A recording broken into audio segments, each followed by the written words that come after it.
యుద్ధం తీవ్రమవుతుందన్న ఆందోళనని బేఖాతరు చేస్తూ Iran-Israel ఘర్షణలోకి America ప్రవేశించింది.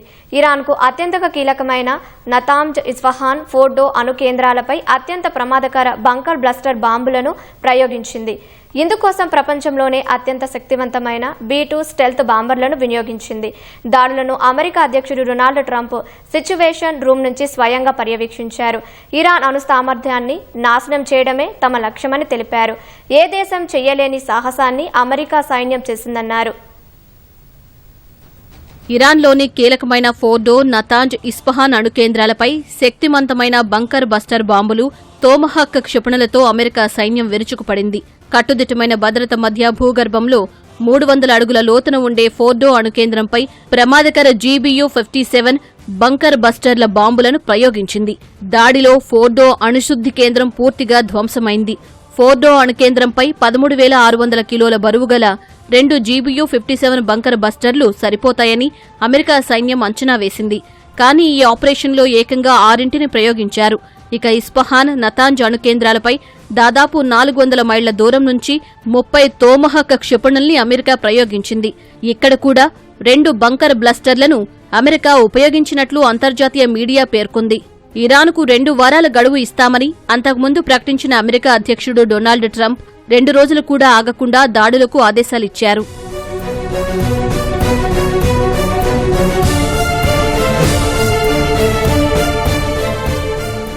ఇరాన్పై దాడులను డొనాల్డ్ ట్రంప్ వైట్ హౌస్లోని సిచ్యువేషన్ రూమ్ నుంచి ప్రత్యక్షంగా పర్యవేక్షించారు. సున్నితమైన సైనిక, గూఢచర్య విషయాలపై చర్చలు జరిపేందుకు వినియోగించే ఈ సిచ్యువేషన్ రూంలో ట్రంప్తో పాటు ఉపాధ్యక్షుడు జేడీ వాన్స్, రక్షణ మంత్రి పీట్ హెగ్సెత్ ఉన్నారు. వీరితో పాటు విదేశాంగ మంత్రి Marco Rubio, Joint Chiefs of Staff chair General Dan Caine, White House అధికారులు, మిడిల్ ఈస్ట్ దూత స్టీవ్ విట్కాఫ్ ఉన్నట్లు వైట్ హౌస్ తెలిపింది. ఇరాన్పై దాడులు చేసినట్లు అమెరికా అధ్యక్షుడు డొనాల్డ్ ట్రంప్ స్వయంగా ప్రకటించారు. ఇరాన్ గగనతలం బయట నుంచే దాడులు చేసి తమ యుద్ధ విమానాలు సురక్షితంగా తిరిగొచ్చినట్లు తెలిపారు. ప్రపంచంలో మరే మిలిటరీకి ఇది సాధ్యం కాదని, ఇప్పటికే శాంతికి సమయమని ట్రంప్ తెలిపారు. నిఘా సంస్థల అంచనా ప్రకారం ఫోర్డో అణుకేంద్రం నాశనమైందన్నారు. ఇజ్రాయెల్ వాయుసేనతో కలిసి దాడి చేసినట్లు అమెరికా అధ్యక్షుడు వెల్లడించారు. A short time ago, the U.S. military carried out massive precision strikes on the 3 key nuclear facilities in the Iranian regime, Fordo, Natanz, and Esfahan. Everybody heard those names for years as they built this horribly destructive enterprise.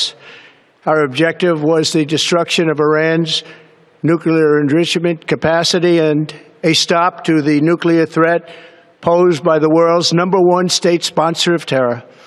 Tonight I can report to the world that the strikes were a spectacular military success.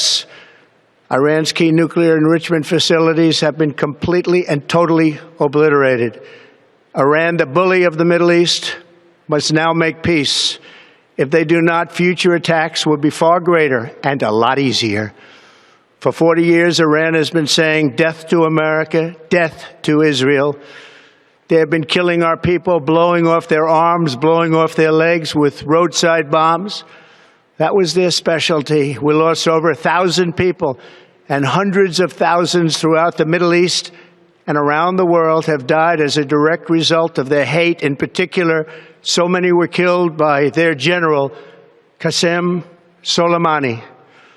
I decided a long time ago that I would not let this happen. It will not continue. With all of that being said, this cannot continue. There will be either peace or there will be tragedy for Iran far greater than we have witnessed over the last 8 days. Remember, there are many targets left.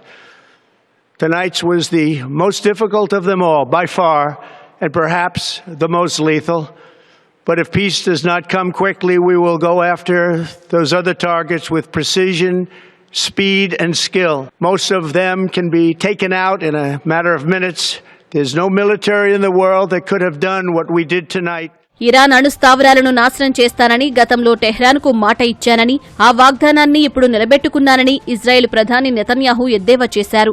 Israel, America సైన్యాలు సంయుక్తంగా దాడి చేశాయని ప్రకటించారు.